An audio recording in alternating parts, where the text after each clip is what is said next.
पाङ्ग्रालाई boil गरिसकेपछि मैले तेल तताउँदैछु हैन। तेल तताएर पाङ्ग्रालाई सेतो बिचको भाग के हो भनेर सोच्नु होला। यो चाहिँ पाङ्ग्रा चाहिँ अलिक कम थियो, त्यही भएर चिकन राखेको।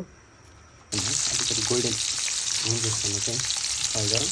फ्राई गरिसकेपछि रातो भइसकेपछि हामीले चाहिँ हामीसँग भएको ल है त हाम्रो पाङ्ग्रा चाहिँ गोल्डन फ्राई भइसकेको छ।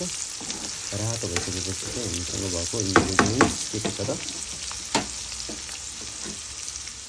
प्याज, यो चाहिँ खुर्सानी, यो चाहिँ लसुन, यो चाहिँ हरियो लसुन र प्याज हो है। यसलाई चाहिँ एड गर्नुहोस् है त। हामीले काटेर राखेको प्याज र लसुन अनि खुर्सानी चाहिँ अहिले एड गरौँ।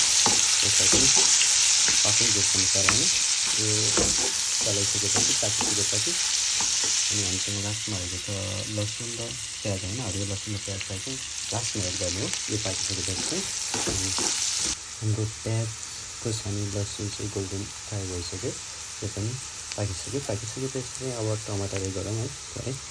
यो चाहिँ मसँग दानावाला टमाटर थियो नि, त्यही भएर पेस्टवाला टमाटर एड गरेको। आफूले कति मन पर्छ त्यति एड गर्नुहोस्।